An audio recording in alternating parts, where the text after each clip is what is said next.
As many of you know, I have a lot of inventory. And with that inventory comes a huge task of trying to store it all, figure out what I paid for it, track it all when it sells, and it just becomes a whole mess if you don't have a proper system in place.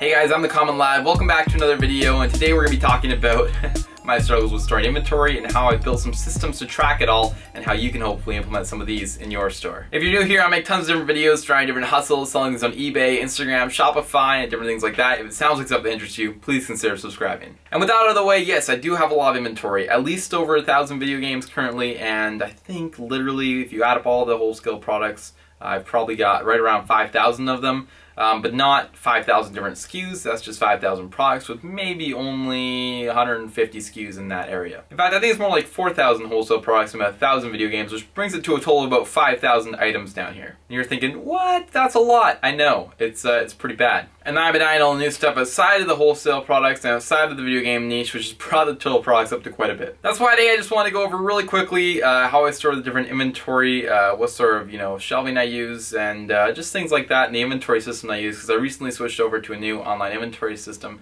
So I want to show you guys how that all works, and you can hopefully take some value out of this video and figure out how you can track your eBay inventory better. Alright, so let's take a look. Now let's start off here over with the shelves. We'll hop into the technical stuff a little bit later, but we've got a whole bunch of labeled bins here. They're all out of order right now because they were pulled down for I think either cleaning them or doing something with them. Anyway, they're all out of order, but basically they all have different numbers on them, and on each eBay listing they have the SKU area, which is where I will drop this number in, and I'll actually label these ones V18, or let's say this one is V16 for example. So this would be V16-1, V16-2, 3, 4, 5, and so on, and they'll be labeled like that. And then in the inventory system, they would have a coinciding name and number that would match that. So you can see them all here. They're all sort of done like this, and they all have that system. For the wholesale ones, it's a little bit different, but basically the same labeled bins, and they just have the bin number on the SKU on eBay. So that tells you where they are, and it's the exact same thing over here. They're all just labeled, and you can just find them like so.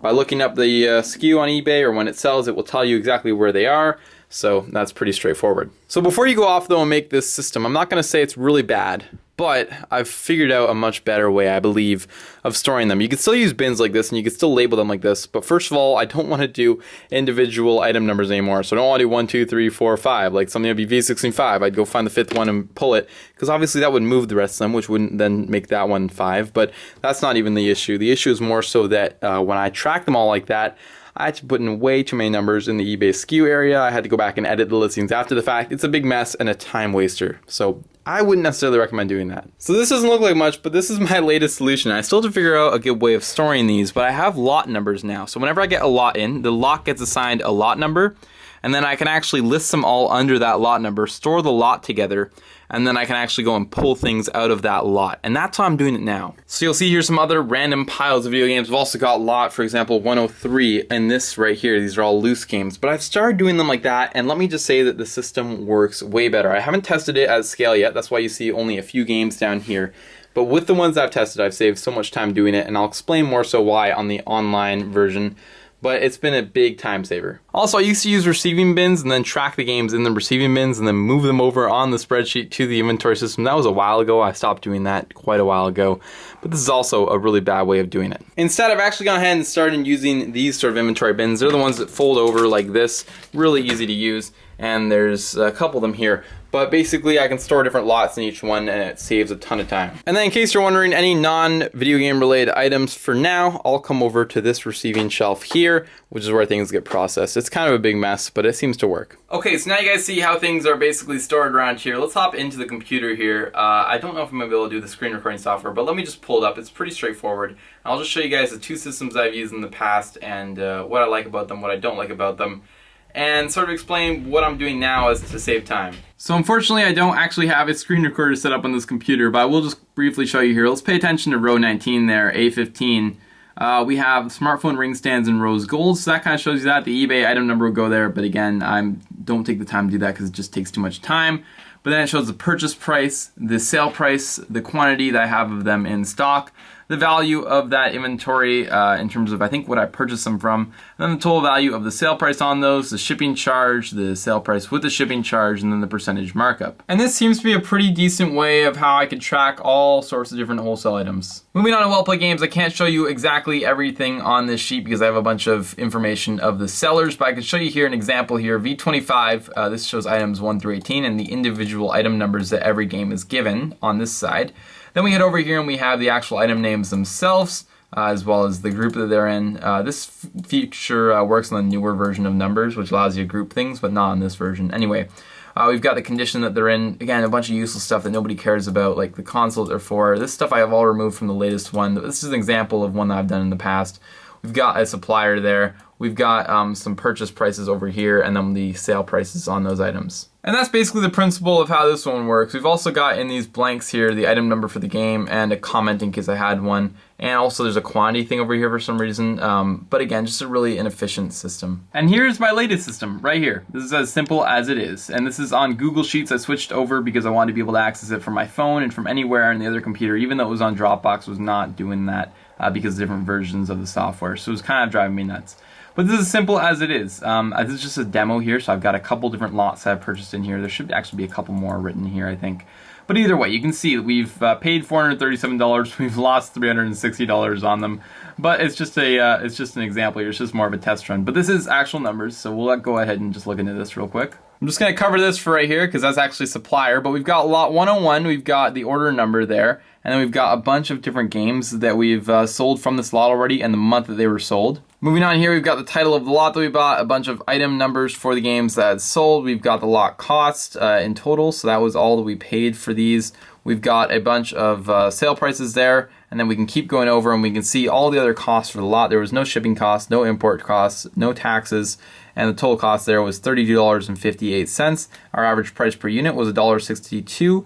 And the units we bought were 20. This allows me though to very clearly see that I had 20 units and I've already sold 1, 2, 3, 4, 5, 6, 7, 8 of those 20 units. I actually just realized this is a partial lot. That's why it's this price and that's why there's no taxes or shipping or anything, because this is just part of a lot that was on the old system. So this was transferred over here for testing. We've got over here the total cost for the lot, which was $32.58, and that's in the negative because that's what it cost us. So that was in the negative. And then we have total net before lot cost, so that's what we've earned before the cost of the lot, so $44.19, and then the total made on the lot, which was $11.61. Otherwise here it's all the same information: shipping charge, total sale price, price per unit, shipping cost, PayPal fees, eBay fees, the additional cost, net profit, and the profit before the lot costs. And you'll see here in this new system that we only track games that are sold, not games that are listed, because that's already being tracked on eBay. You can go ahead and look up any game that you have for sale there. So you don't need to keep another record of them, which is what I was doing in the past. So this just tracks the sold items. And of course, we can come back to the master lot. We can see 101, we earned $11.61, which means that will add to our total inventory for the year or for the month, whatever I want to do. I could do it for the quarter.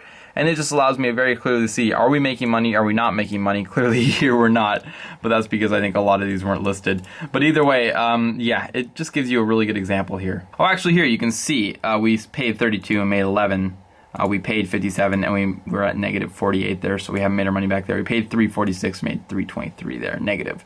So we're in the negative on both of those, which is fine. We haven't, I don't think, listed all those yet. But either way, there we go. So there's a full look at the inventory system that I'm using now, that I have been using in the past. I do apologize for not having a screen recorder. This one doesn't have one because it's an older computer. But I did want to share with you guys the older systems I was using, so hopefully you guys can learn something from them. And if you're running a smaller operation, maybe you can actually take those and use them. Just when I'm selling the amount of games I do, and with the amount of inventory that I have, it gets pretty difficult to go ahead and track that all, and it's much too time consuming. So I switched to the newer system and it seems to work out just fine. Also, along with the newer system, I make sure to download all of my eBay sales records for that month. So if you're not doing that, I highly recommend doing it. It's just on your eBay dashboard and you can download them. That way you just have a better record of who's buying them and everything, and that can be, go with that other sheet, which means I can cross-check things and make sure that all the numbers are correct. So yeah, I think it works out pretty well. Let me know what you guys think. Let me know what kind of systems you guys are using. Do you have a software online that you use? Do you just use Excel and sort of write things down there? Are you not tracking them at all? Are you just letting things go? Let me know. Or are you doing it maybe in the SKU? I think I've seen certain people write down what they paid in the SKU, and then they're able to track it when it sells. But let me know. I'd be very interested in that. Anyway, I hope you guys found some value in this video. If you did, I would really appreciate it if you guys leave a like or a comment. Let me know what you think, or again, leave your suggestions down below as to what systems I could maybe try in the future, or if you have any questions about the systems that I'm using, I'd be happy to answer. And also, yeah, just subscribe to the channel. Always appreciate that. Leave a little bell notification on so you never miss a video, and I'll see you guys all in the next one.